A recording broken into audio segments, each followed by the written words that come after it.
जो स्थिति होती है, कुछ गुरुवर कहते हैं, जो व्यक्ति अपनी ही आत्मा में लीन हो जाता है।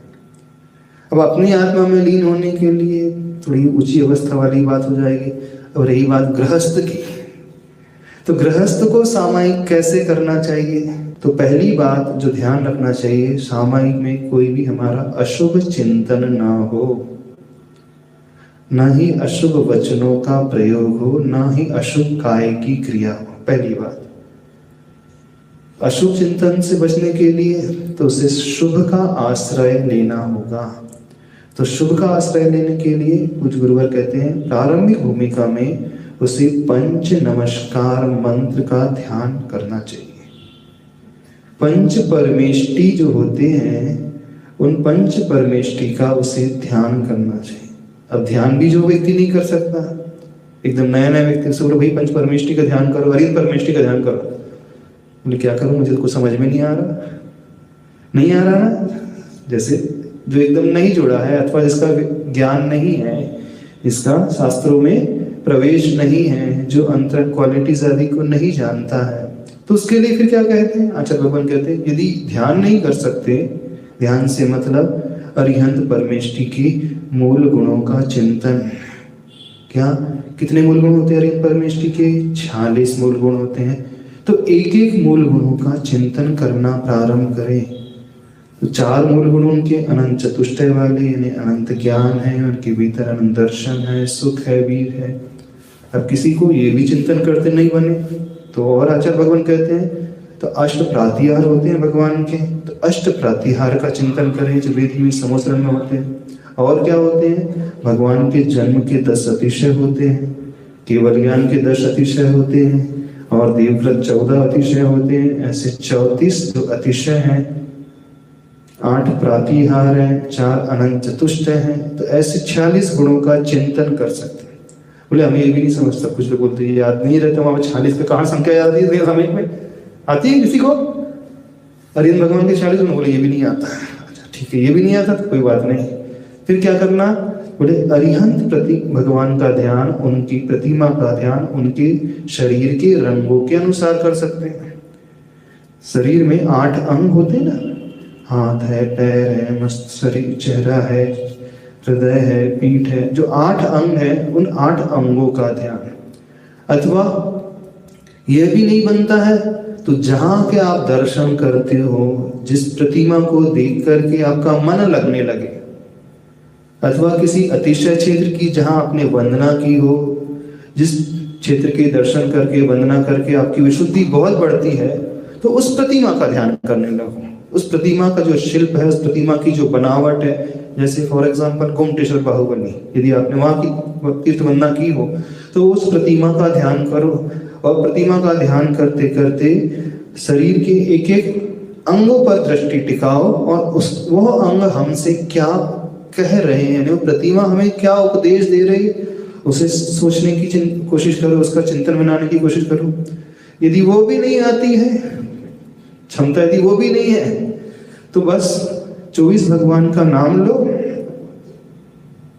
ओम ह्रीं श्री आदिनाथ जिनेन्द्राय नमः। आदिनाथ भगवान की कोई विशेष प्रतिमा याद कर लो, बस प्रतिमा के दर्शन ही कर लो इतना। फिर अजितनाथ जिनेन्द्राय नमः, अजितनाथ भगवान की कोई प्रतिमा को अपने मस्तिष्क में लेकर के आ जाओ।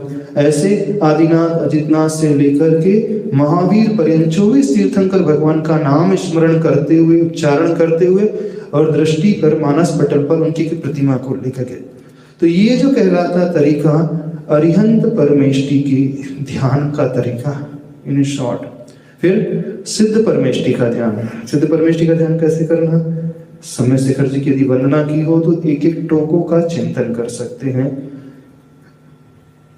पहली टोक से कुंतुनाथ भगवान मोक्ष गए, फिर नमीनाथ भगवान मोक्ष गए हैं, फिर अरनाथ भगवान, फिर मल्लीनाथ।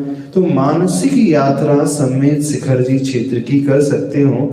उस टोक का ध्यान करते हुए उस स्थान को अपने मानस पटल पर लेकर के आए। टोक से ठीक ऊपर 7 राजू ऊंचाई पर उस सिद्ध शिला में जो 45 लाख योजन प्रमाण है, अर्धचंद्राकार शिला है, उसके ठीक ऊपर जो है प्रभु की आत्मा के प्रदेश उस मनुष्य आकृति में उसी पद्मासन अथवा खड्गासन कायोत्सर्ग मुद्रा में विराजमान है। तो मानस पटल पर उस सिद्ध क्षेत्र को लिखकर किया। और सिद्ध परमेष्टि के जो 8 गुण होते हैं, उन 8 गुणों का चिंतन करें। कौन से होते हैं ये भी नहीं पता होगा आप लोगों को, नहीं पता।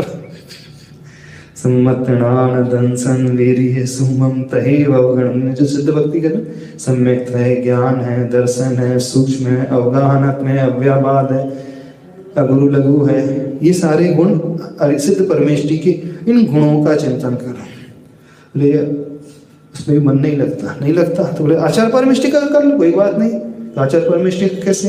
आचार्य श्री के दर्शन किए होंगे, उनके रूप को देखा होगा, उनकी चर्या को देखा होगा, उनकी ध्यान की मुद्रा को देखा होगा, उनके आहार के तरीके को देखा होगा, उनके विहार के तरीके को देखा हो, अथवा उनके उपदेश के तरीके, उनके स्वाध्याय। तो ये तो बहुत आसानी से आ जा सकता है, याद नहीं आ सकता।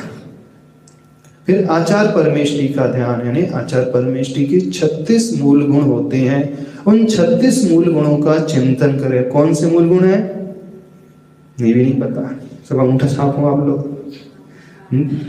12 तप है, 10 धर्म है, 3 गुप्तियां हैं, पंचाचार के जो पालन करते हैं, 6 आवश्यकों का विशेष रूप से पालन करते हैं। तो एक एक पंचाचार में से एक एक दर्शनाचार, ज्ञानाचार, चारित्राचार, तपाचार, वीर्याचार, इसका चिंतन कर सकते हैं। उनकी 3 गुप्ती का चिंतन कर सकते हैं, 12 तप का चिंतन कर सकते हो, 10 प्रकार के धर्म के वो धारी होते, 10 धर्मों का चिंतन कर सकते, उनके 6 आवश्यकों का चिंतन कर सकते। तो ये कहलाएगा आचार परमेष्टि का ध्यान कहलाएगा सब। फिर उपाध्याय परमेष्टि के 25 मूल गुण हैं, उनकी प्रतिमा का चिंतन। फिर साधु परमेष्टि के 28 मूल गुण हैं। यदि मालूम है 28 मूल गुण तो एक एक मूल गुण को याद करते, और वो नहीं मालूम है, मान लो कुछ भी नहीं मालूम है, तो नमो लोए सब साहुड़म अथवा नमो वज्जायाणम नमो आयरियाणम, इस पद का आलम्बन ले लो। बहुत धीरे धीरे उच्चारण को, जैसे नमो रिहंताणम उच्चारण किए हैं अपन ने, बहुत धीरे से थोड़ी देर तक शांत बैठ करके अरिहंत भगवान का जो भी चिंतन आ रहा अपने आप आने दे, और मन भटकने लगे तुरंत धीरे से फिर नमो सिद्धाणम बोल दिया। स्पीड से नहीं बोलना, नमो सिद्धाणम बोल दिया। फिर जो सहजता से सिद्ध परमेष्टि का याद आ रहा है, स्मरण आ रहा है, क्षेत्र सिद्ध क्षेत्र का, ये तो सम्य शिखर जी की बात हुई थी, और अन्य सिद्ध क्षेत्र की आपने यात्रा की है। फिर थोड़ी देर तक मन रुकेगा, उसके बाद फिर मन भटकने लगेगा, जो कि मन की जो प्रवृत्ति ऐसी है। फिर नमो आयरियाणम अपन एक पद धीरे से उच्चारण किया, नमो आयरियाणम, बस कहते ही आचार्य परमेष्टि की छवि अपने मानस पटल पर आ गई। फिर सहजता से आचार्य भगवान के जो जो गुण याद आते जा रहे हैं, उनकी चर्या याद आते जा रही है, तो उसको फिर मन भटकने लगे। फिर नमो वज्जायाणम, फिर नमो लोहे सव साहुड़म। तो ऐसे एक एक पद का आलम्बन लेकर के मिनिमम जो सामायिक का काल कहा है 48 मिनट्स, 48 मिनट, ये पंच परमेष्टि का ध्यान कहा जाता है। और इसमें भी नहीं लगे और आसान तरीका फिर बता दे, जाप का तरीका 108 बार नमोकार मंत्र की जाप करना। ये हो गया पंच परमेष्टि के आलम्बन से समय। फिर दूसरी विधि आचार्य समन्वय स्वामी कहते हैं 12 भावनाओं का चिंतन करे सामायिक में। अनित्य भावना, अशरण भावना, संसार भावना, एकत्व भावना, अन्यत्व भावना, असुचि है, आश्रम संवर है, निर्जरा है, लोक है, धर्म है, बोधि दुर्लभ, इन 12 भावनाओं, इन्हें संसार को अशरण रूप देखें। तो इन 12 भावना का चिंतन करके भी व्यक्ति बहुत अच्छे से सामायिक कर सकता है। ये दूसरा तरीका। और तीसरा तरीका ज्यादा हो जाएगा, इतनी पर्याप्त रखे, इतना तो करो कम से कम। आत्मा का चिंतन करना, यानी आत्मा का जो लक्षण है, उपयोग लक्षण जो है, ज्ञान उपयोग और दर्शन उपयोग। चौथा तरीका, अपनी किए हुए दुष्कर्मों को याद करना। हमसे जो गलतियां हो जाती हैं सामायिक में, उन गलतियों का चिंतन करना और मन ही मन अपने आप को शुद्ध करने की कोशिश करना। ये तरीका है। और एक और तरीका बता दें, जिन आपने अतिशय क्षेत्रों की वंदना की है, एक एक अतिशय क्षेत्र में अपने ध्यान को टिकाते रहे। और वो भी नहीं हो सकता तो जहां मंदिर, जिस मंदिर में आप रोज जाते हैं, उस मंदिर की प्रतिमा का ध्यान अपने मानस पटल पर ला लें। और एक और तरीका बता दें, यदि आपका थोड़ा सा स्वाध्याय है, मान लो आपने चतवार सूत्र पढ़ा है, तो सामायिक में बैठ करके एक पहला अध्याय लिया, उसके सूत्रों का चिंतन करने लगे। अथवा आपने इष्टोपदेश का स्वाध्याय किया है तो इष्टोपदेश के कुछ श्लोकों का चिंतन करने लगे। और भी बता दें, पर्याप्त है, सफिशिएंट है।